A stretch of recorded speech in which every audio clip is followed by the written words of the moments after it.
Saturday. Christmas comes early. Unbelievable! Welcome to this incredible scene. Bills. To the end zone! Chargers. It's a touchdown! An exclusive NFL game. That's fantastic! Live in primetime. Wow! Only on Peacock. With a Christmas gift to their fans. They're having some fun now. Bills versus Chargers. Saturday, 7:30 Eastern. Exclusively on Peacock. This episode is brought to you by Columbia Sportswear. It's snowing again, and that wind chill is killer. But you're not worried about that because you shop the Omni Heat Infinity Collection. It's warmth perfected with tiny gold dots that reflect your body heat inside and protect you from the cold outside. No snow or chilly temps can stop you now. Go out anyway. Shop the Omni Heat Infinity Collection now at Columbia.com/infinity. Apple Gift Card is a practical gift that unlocks a world of entertainment and fun. You can send it via email or give a physical card to your loved ones. Your friends and family can spend it on their favorite Apple services, including Apple subscriptions. Apple Gift Card can be used to buy all things Apple: products, accessories, apps, games, movies, TV shows, iCloud Plus, and more. Visit apple.com for details and to send Apple Gift Cards to your friends and family this holiday season.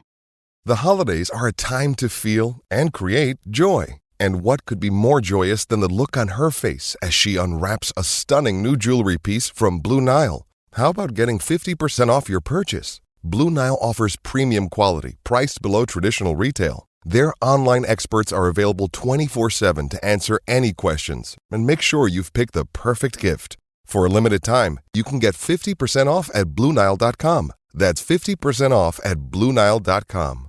All right, we have a correction, or at least an update from the conversation from the last segment there on set pieces. David, I believe you have our total of set pieces for the year. 7 goals from set pieces. What? 13% of our total goals. But I don't know how many we've tried. So I don't know what our success rate is. 7 out of 8 million is how many we've tried. That seems right. That seems right. That was definitely surprising, though. Go ahead, then. Yeah, it would be interesting to make that comparison to Seattle and a couple other teams that score a lot. Just out of curiosity, it doesn't mean anything unless you can compare it to something else. Oh wow! So we took a break, and after all that, he gives that guy some reason. Oh, look at that! Nope. 13. Seattle has 13 goals from set pieces, 31 from the open run of play. Okay, 3 that's penalties. Fair. That's which fair. Seems low for penalties, given that Rui Diaz has kind of bolstered his MVP candidacy on the back of goals that he didn't earn, right? As opposed to our guy, my guy, not your guy, my guy, Daniel Shallowy. And Thad's over here making the diving motion because that's how he's getting all those penalties as well. Okay, so yeah, that's very good. And how about you? So you also can maybe get us going here on the conversation about Seattle this week. Is that right, David? Sure. So, Seattle's got 2 games this week, right? They play Colorado midweek, and they play us. So I'm looking at how they might want to set up. Obviously, Colorado's in third. That's a big game for both teams. So over the weekend in their loss to Houston, Seattle started out with their 3-4-2-1. The Dancing Bear, Will Bruin, started up top. Rui Diaz actually didn't sub into the game. There were the 2 roll-ons played. Kellen Rowe, for some reason, played. Our guy, Jimmy Madronda, was on the field. João Paulo and Josh Atencio.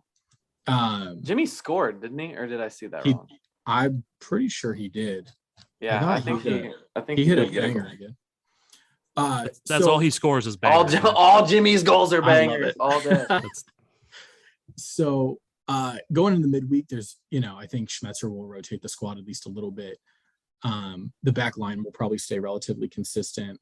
I'd imagine Christian Roldan will still play, but you'll probably see Rui Diaz sub in.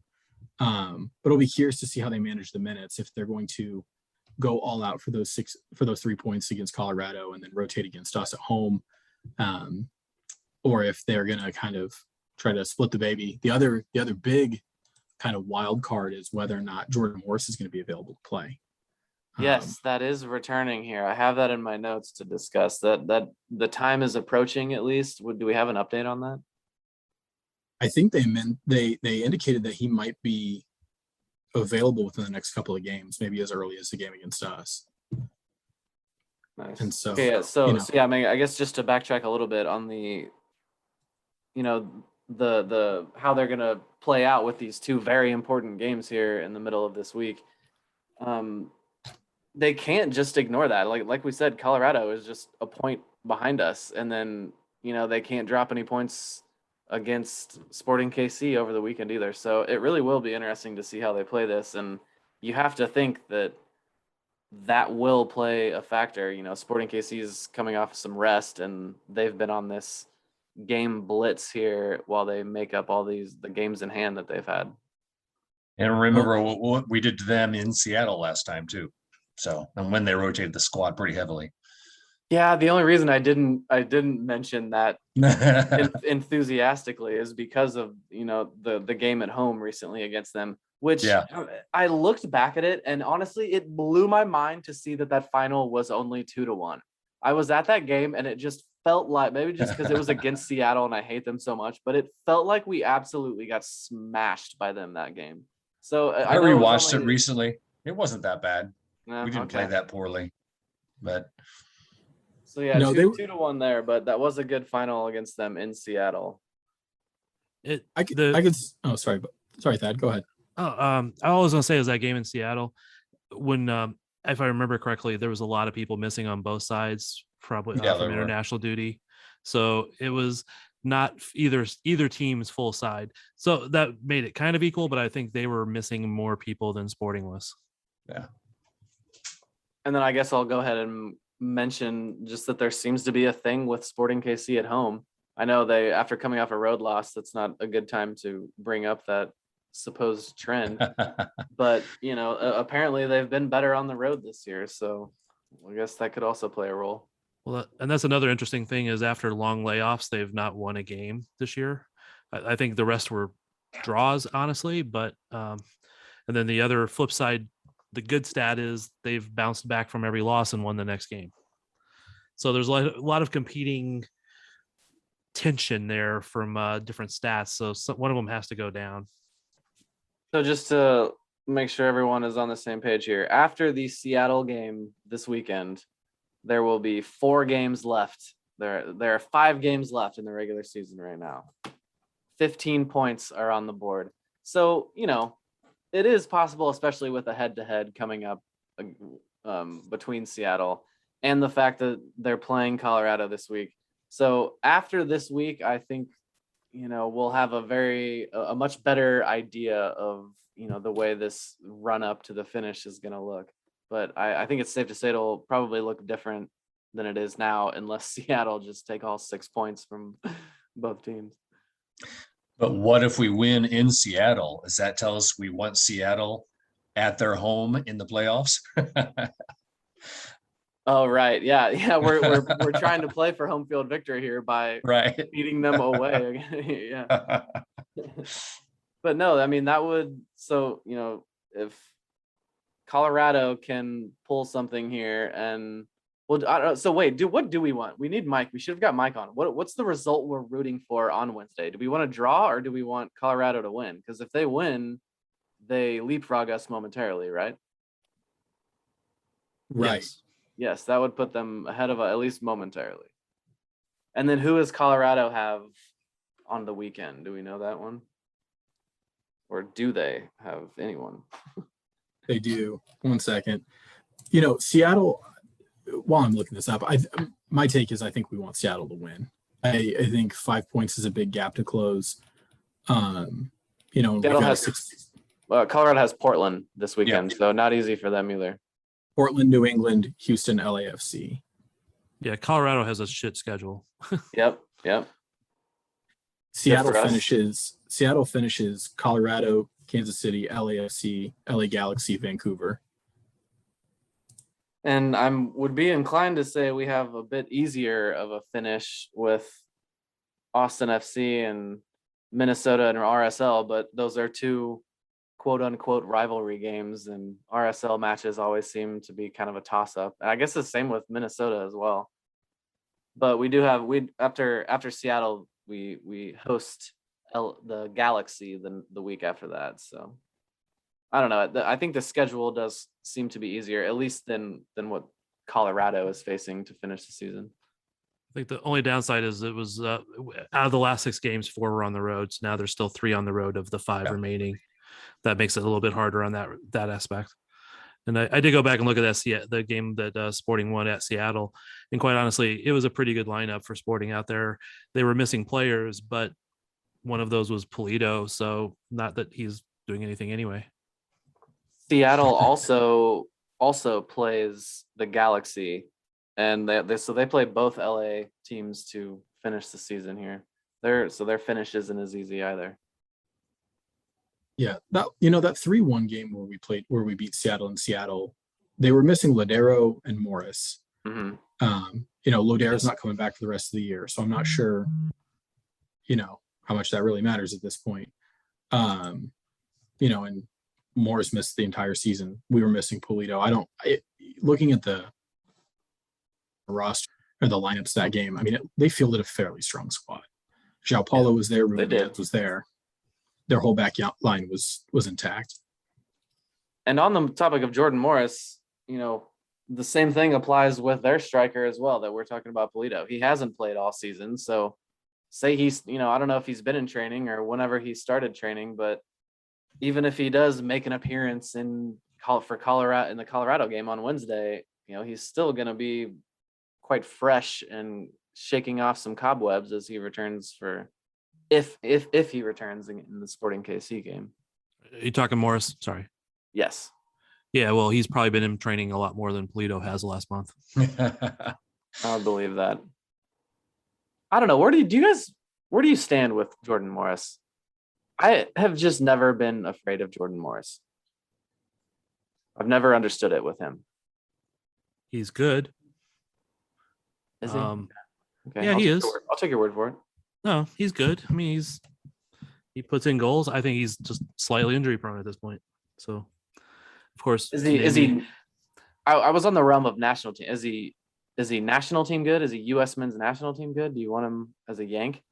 He is, and yes, and I still stand by what I was saying about being injury prone but then again, it seems like every other good U.S. national team man is. So maybe that's how he does fit in with the national team, because he is also injury prone. In the past, Adams, Weah. I mean, it's that's why that's why we need depth, is so we can just fill in with the 20th guy at the right wing spot. Well, I think also it matters how much this latest injury has impacted Morris's speed too, because that was a big part of his game, and I'm sure it's impacted it some. It's a knee injury, correct? Yeah. ACL. Yeah. Because I think he's done both of his ACLs at this point, right? I believe so. He's bionic now. But as a club player, he's terrifying for Sporting because our fullbacks aren't that fast. Right. And Seattle hits on the counter and they hit hard. So I just have nightmares of Morris and Rui Diaz going, 2v2 against Zusi, or the shadow of Graham Zusi, and Ilie, or Fonte. Yeah. Don't worry, we have fast center backs. Like our wide backs. What about our center backs? Come on, man. Yeah, everywhere you look, it's like, at least somebody can make up for that guy's speed, right? And then you go to the next guy, it's like, oh no, someone can make up for his speed too, right? Maybe that's the game to bring Izzy back. Okay. Any final thoughts here for Seattle? How about some light predictions? Is everyone feeling good about it? Can we at least go into that? Is everyone optimistic going into this game? Are we feeling a win? Ooh, David does not look optimistic at all. Oh. Go ahead, David. Gosh, at this point, this is why I don't bet on sports. Predictable. I thought we would have cruised against Vancouver and maybe fought to a draw against Seattle, and we looked bad against Vancouver, so we're going to win 6-0 against Seattle, or lose 6-0. I don't know. Yeah, that's kind of how I don't Peter think it's going to be Vermees. close. Oh, sorry. Oh, I guess we lost you there for a second. Yeah, I mean that's kind of how Peter Vermees teams operate. You never know. A lot of the time there's a game you might expect them to lose and then they come out firing. But you would have to think after that game they will be kind of chomping at the bit and ready to take it to Seattle, right, Bob?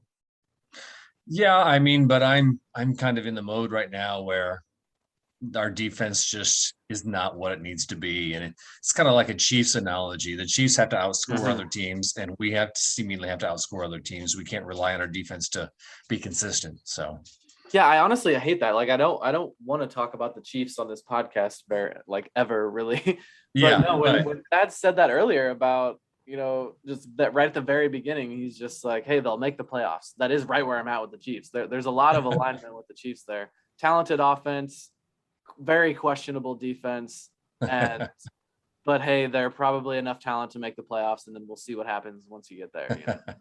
Oh no, there's a big difference between Sporting and the Chiefs right now. Sporting is in the top half of the conference. exactly. Yeah, that's true. That's true. Oh, but also they have their Polito though. Okay, shall we? Sorry, go ahead. I'm gonna say, for what it's worth, 538 gives Seattle 47% chance to win. Sporting has 26% and 27% draw, so they're heavily favoring Seattle to beat us. I'll take that. Less than 50% to get the win, though. Okay, shall we move on to I wanted to talk about the women's national team coming here, and we got the World Cup squad is in town analyzing Kansas City. Is that what's happening right now? Thad, let's talk about that first. The World Cup team is here analyzing KC, assessing us. The bid committee is in town on Thursday. Okay. Yeah, they don't take a whole week, man. They just one day, boom. They tour. And what all are the they different going places. to look at? They will probably streetcar, apparently. Look at the banner we put on the side of the streetcar. Ooh. And the building. There's one on the building too. No, they'll go to all the different sites where they'll go to Arrowhead, they'll go to Swope Park, they'll go to Compass Minerals, Training Grounds, Sporting Park. What about the new airport? Mercy Park. Will they get to go tour the airport progress? Possibly. I mean, they'll probably fly in, so that might be. I'm so obsessed with the new airport. The Star has finally started releasing some new stuff on that. I'm getting very excited. And that is central to this bid. The Star. Oh, okay. All right. Yes. I'm sorry. You got me.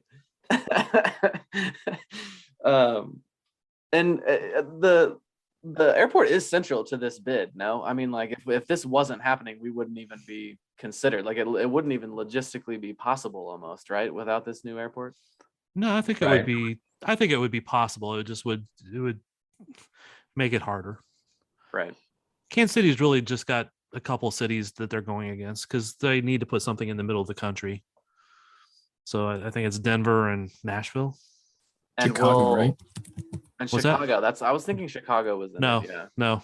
Okay. No. Okay. Well, good. Then maybe we do have it. They do have to put one in the middle of the country. I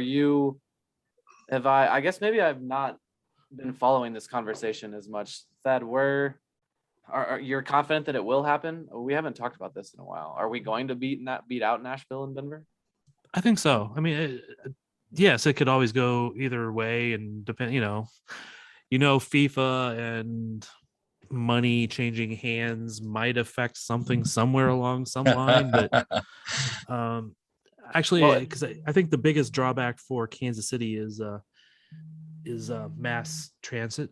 Completely agree. But they have plans for that, and they have plans of how they can bring in buses, and a lot of them like electric buses from around the country to do that mass transit where needed. So also 2026, couldn't we have a new, a third streetcar extension almost working by that point? I mean, the second one's supposed to be operating here in 22. Come on, 4 years, add another extension. They could. I just don't know what the plan is for that. Yeah. Interesting. And this is also a good conversation to have about, if the merits of Kansas City's bid on this, because this Thursday night game, the women's national team game Thursday night in KC.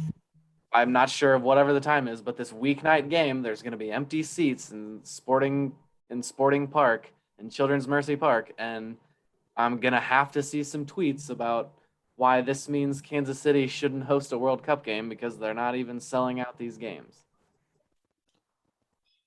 You're going to see tweets about stupidity no matter what day you look at Twitter. So, I mean, Touche. I saw somebody on Twitter calling out Sporting for being a Euro poser team with the name Sporting, and they were a Red Bull New York fan. Like, Zach just destroyed him on Twitter, and the guy like went and hid all of his tweets after that. Oh man, I missed that. That sounds like a good exchange.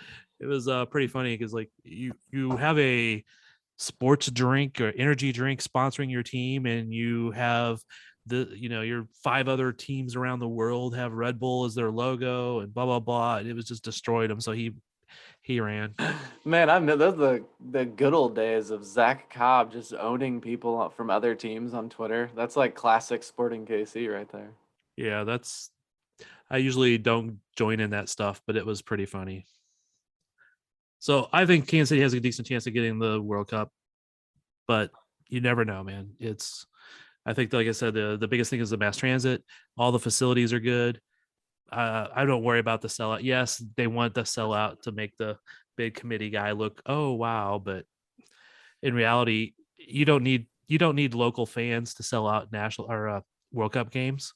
Right. People will travel to if I don't know, if El Salvador and Botswana are playing a game here in Kansas City, I will go see it. It's a World Cup game. Now, my money will be spent elsewhere if I, for tickets if possible, but I'd still go see that. So Thad or Dave or whoever, what do you think out of Denver, Kansas City, Nashville, Cincinnati? How many of those cities are getting games? Well, so I think 17 cities are vying for 11 spots across the country. Kansas City, so Arrowhead, Mile High, and Trashville all play on grass. I don't know what Cincinnati plays on. I think, real grass versus turf will give a heads up. It will give an advantage to somebody. I think Cincinnati plays on turf. I think Cincinnati plays on turf. So I don't know. I mean, then we're talking about, are we going to be one of the 11? Denver gets a lot of the national team games. Denver gets a lot of the national team games. I don't know how the FIFA if they want to play at elevation or not. I think Nashville's probably got a pretty good chance.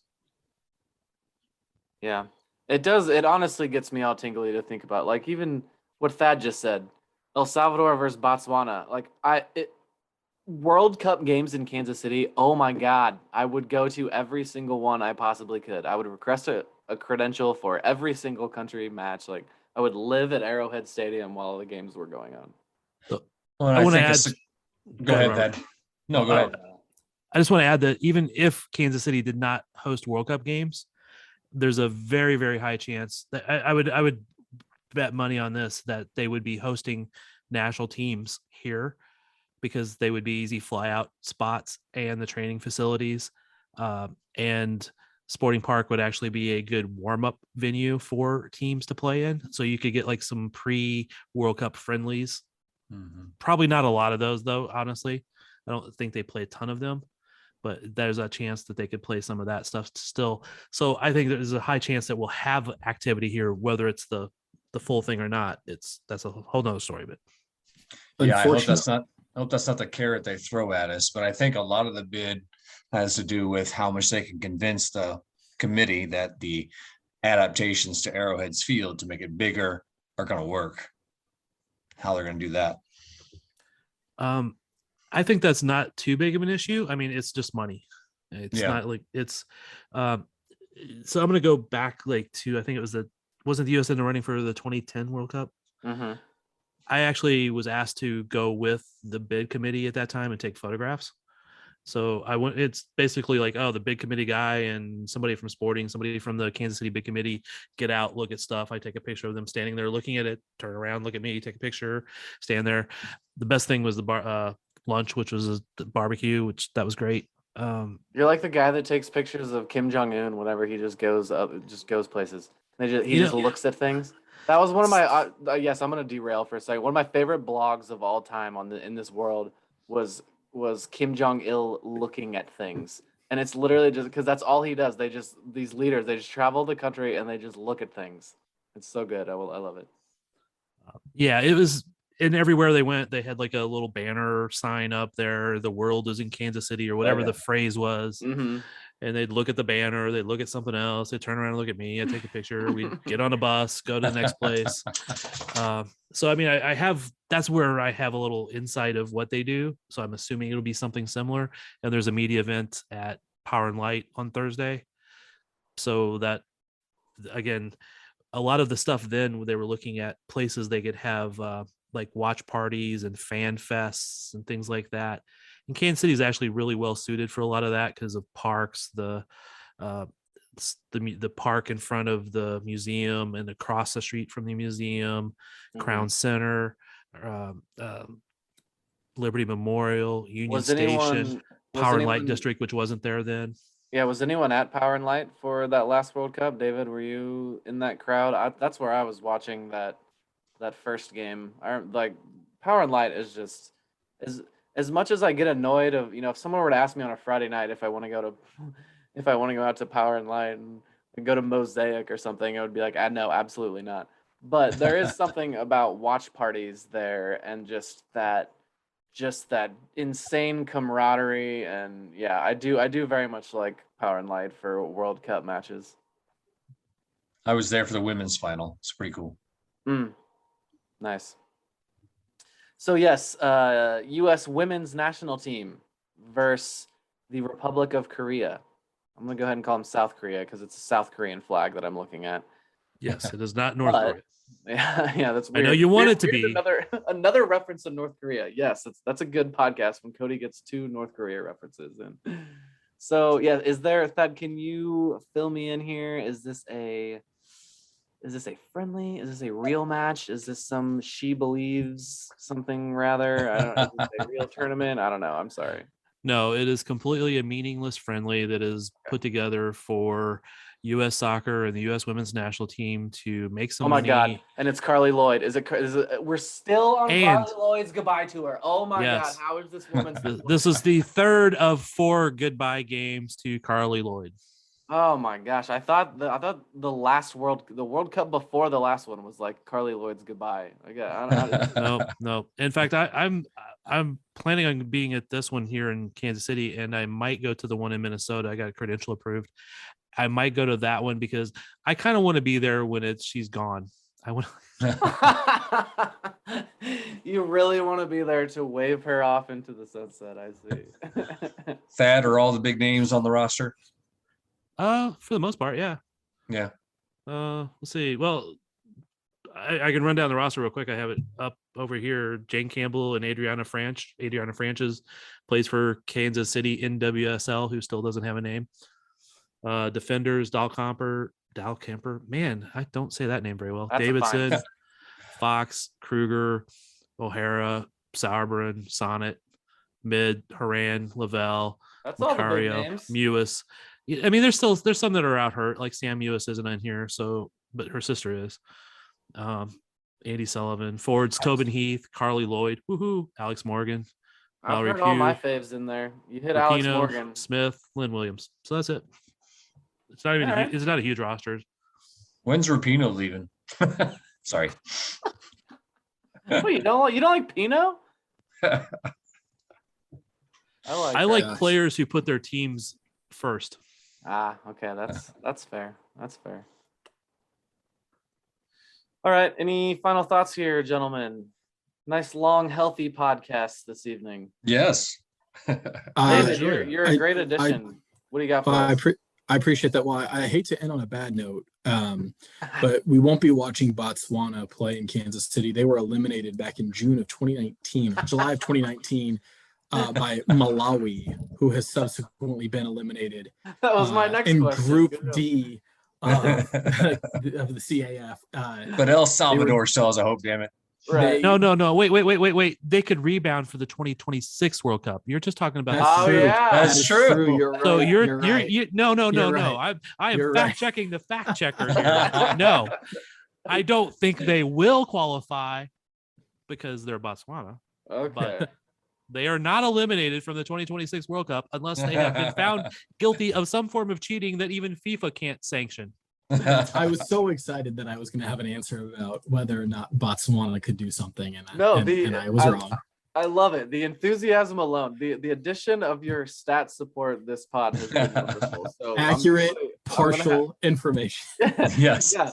But see, that's what we're trying to change. Maybe we'll have you back next week and we can finally get away from the partial information part. We'll have you back. You can support us next week in that regard as well.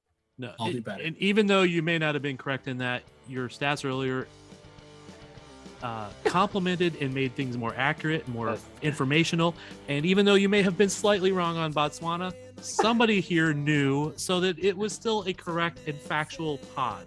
Listen to this guy. He's gotta get his last shot in there. Thankfully, someone knew. Freaking sad. It's okay. I love the enthusiasm. I'm rewarding the enthusiasm.